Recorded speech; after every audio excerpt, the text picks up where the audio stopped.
celebrate America.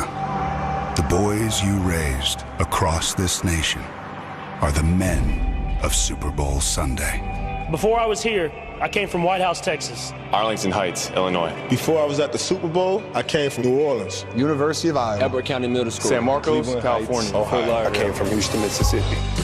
Each held dreams you nurtured long before reaching tonight's bright lights. We always knew Patrick was special. Jimmy was one of those raise the sunshine. Fred will never stop being my baby. As a dad, I can't tell you how proud I am. You inspired, believed they could achieve. Before Tom was there. Before DeForest was there. Before Chris Jones was there. Before George Kittle was there, he was here. Before Travis was there, he came from here.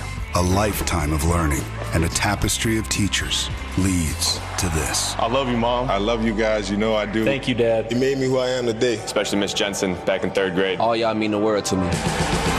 Those kids now stand among legends and compete before millions. The world gets to see what we've seen. I am proud. We're all proud of you, George. I'm probably the most blessed dad there is.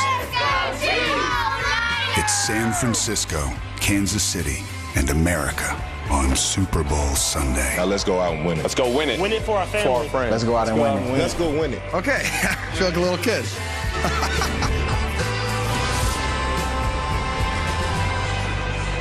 And welcome to the YouTube TV Super Bowl pre-kick show. You know the matchup by now. What a game. The exciting high-octane offense of the Kansas City Chiefs taking on that powerful defense of the San Francisco 49ers here in Super Bowl 54 tonight on Fox. And now welcome inside the broadcast booth, everybody. I'm Joe Buck. That is a 3-time Super Bowl winning quarterback and Hall of Famer, Troy Aikman. We are happy to have you with us tonight for what should be a fun game. And what I just said over that title card, as we call it, really is it, isn't it? I mean, it's San Francisco's defensive front against the offensive line of the Kansas City Chiefs trying to protect Patrick Mahomes. Yeah, that's the real key for both of these teams. And when you think of San Francisco defensively, that's really what they've been about all year long, is their ability to get after the quarterback with a 4-man rush. The teams that have given Kansas City problems offensively has been the teams that have been able to get after Patrick Mahomes, because if you're unable to do that with the weapons that he has and the speed that he has, there's not many defenses that can hold up to that. It's why they lead the league in 40-yard completions this year. Well, when you look at these two quarterbacks, you've got Garoppolo and Mahomes. Between them, 63 starts in the NFL. That's the fewest at that positional matchup in Super Bowl history. So I'm going to take you back. Yeah. Before Super Bowl 27. What were you feeling as you were getting ready to take the field in your first Super Bowl? Well, I think you try to tell yourself it's just like any other game, but we know that it's not. These two quarterbacks know that it's not, and they've known that really all season long. And so I do think, however, Jimmy Garoppolo has a little bit of an advantage in this game, having at least been to the Super Bowl as a backup to Tom Brady. He knows what this environment's like. He knows what to expect coming out of the tunnel. On the other hand, Patrick Mahomes, in visiting with him, he said that he has a tendency to get a little wound up before any ball game. So you can only imagine what's running through his body as he comes out in the biggest game of his life, and managing those emotions is going to be key early for both of these quarterbacks. I think it's going to be interesting, though, with regard to the 49ers. We've seen them just run. You expect Garoppolo to throw early. I do. I think there's going to be an overload by Kansas City to play the run, as there should be, the way that the 49ers have run the football. I expect Garoppolo to be a factor throughout this game, but early on, I do expect to see some shots early. Well, the NFL is about magical moments, and we're about to have one here. So let's head down to the field.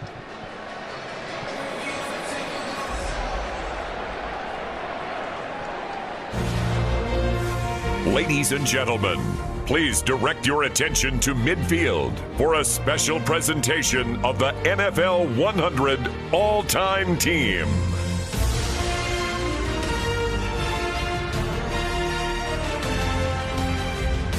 "100 seasons of the National Football League. Where do you begin? Perhaps with the men who have played and coached the game. There's not enough time to thank all of them. So tonight, as we complete the NFL's 100th season,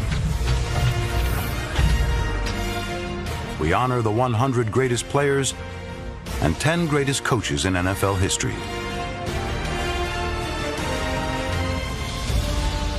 Every great story needs a man in black, or in this case, silver and black.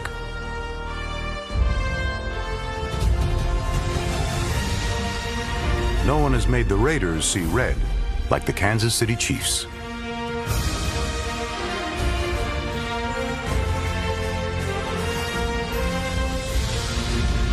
But in the 1970s, it was the black and gold that turned the NFL black and blue. Chuck Noll's Pittsburgh Steelers. The champions of the National Football League for the 4th time. The Steelers may have had a nation, but love them or hate them, there was only one America's team. Tom Landry and the Dallas Cowboys. Only one team was perfect. Don Shula's 1972 Miami Dolphins.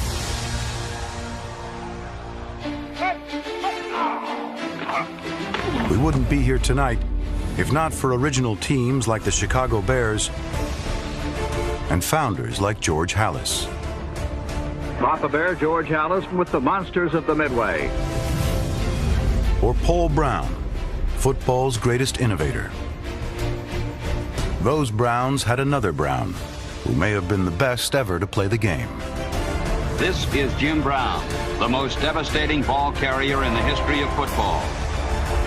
Vince Lombardi's Packers were so great, his name is etched on the Super Bowl trophy. The name of another Packers coach graces the greatest stadium in sports. Few teams dominated a decade like Bill Walsh's 49ers through the 80s. Not that they had it easy, especially when they played Lawrence Taylor and the New York Giants. Joe Gibbs and the Washington Redskins won 3 Super Bowls with 3 different quarterbacks.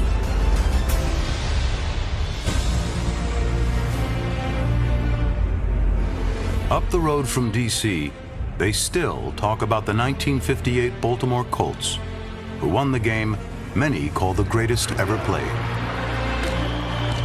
A kid who grew up watching those Colts went on to win more Super Bowls than anyone. A kid named Bill Belichick. Some players are so great, you just have to say their first name. Reggie, Barry, Emmett, Dion. Some names just sound like football. Butkus, Seau, Schmidt, Ditka. And the NFL has given us some all-time nicknames. Crazy Legs, Slingin' Sammy, Concrete Charlie, Deacon, Night Train, Sweetness, Bambi, White Shoes, and Gronk. Football is the only game where you can play your entire career, never touch the ball, and still go down as one of the greatest players of all time.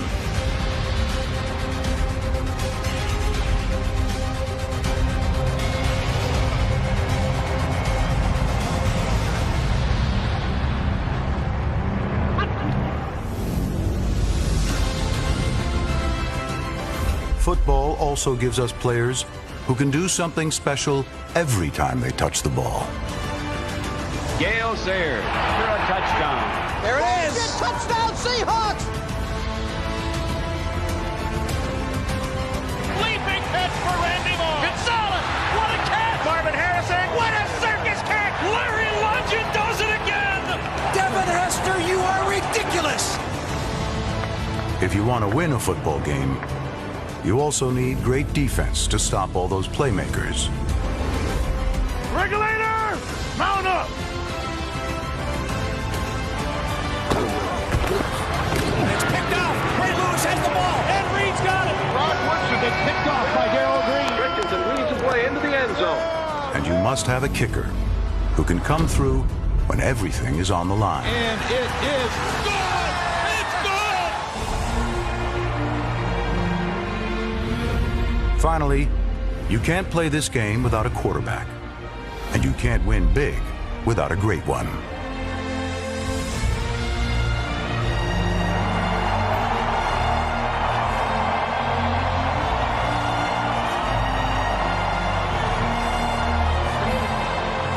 Back to throw, Montana. Steps up, throws. Touchdown,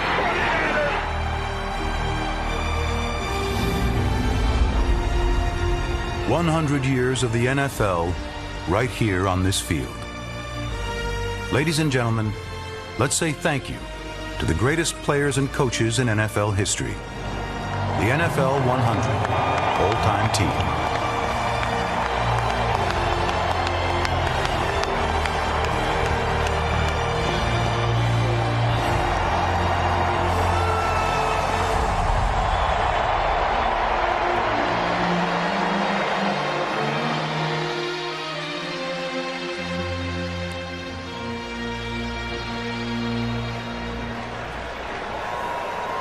Well, Hall of Famer, what'd you think of that? How great was that? That gave me chills, Joe. The legends of the game.